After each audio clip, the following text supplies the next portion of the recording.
on cherche la longueur d'un côté de l'angle droit dans un triangle rectangle et dans cette vidéo, nous allons montrer la rédaction type. Donc on rappellera les données, c'est-à-dire le nom du triangle et en quel sommet il est rectangle. Ensuite, on donnera les deux longueurs des côtés connus, c'est-à-dire le deuxième côté de l'angle droit et l'hypoténuse.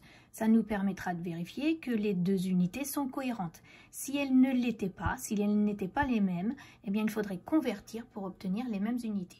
Ensuite, on citera le théorème, c'est le théorème de Pythagore. Et on écrira la conclusion du théorème, c'est-à-dire l'égalité de Pythagore, adaptée au calcul que l'on cherche. Comme on cherche un côté de l'angle droit, on écrira la somme des carrés des deux côtés de l'angle droit est égale à l'hypoténuse au carré. Donc ce qui est en vert, c'est ce qui est connu, et ce qui est en bleu, c'est ce que je cherche. Donc à partir de là, une fois que je l'aurai écrite avec les lettres de la figure, je pourrai remplacer les longueurs connues, ce sont les vertes. Comme cette longueur est connue, je pourrai connaître et calculer son carré. Comme l'hypoténuse est connue, je pourrai calculer son carré. Comme je cherche ce nombre-là au carré, eh bien je l'obtiendrai en faisant la soustraction de cette valeur-là moins celle-ci. J'obtiendrai un carré égal à un nombre. Pour trouver la valeur du côté à chercher, on prendra la racine carrée, sauf si c'est un carré parfait, ce sera parfait.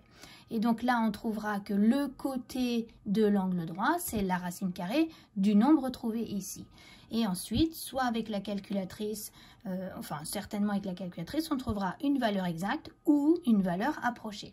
Donc on n'oubliera pas de faire la phrase de conclusion en remettant que la longueur du côté de l'angle droit, c'est, alors on donne le nom du côté de l'angle droit et on donne la réponse avec l'unité.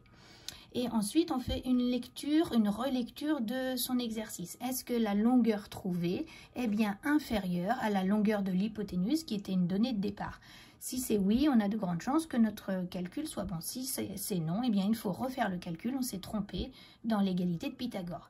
Et puis on pourra aussi vérifier en faisant une figure à l'échelle ou en vraie grandeur, en construisant le côté connu, en construisant la perpendiculaire et en construisant l'hypoténuse connue. Donc l'hypoténuse, il faudra bien penser à la construire avec le compas, puisque ce point-là sur lequel je pique est connu, et la longueur est connue, je pourrai trouver le troisième sommet de mon triangle avec un arc de cercle.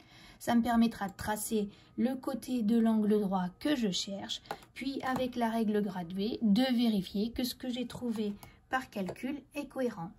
Voilà.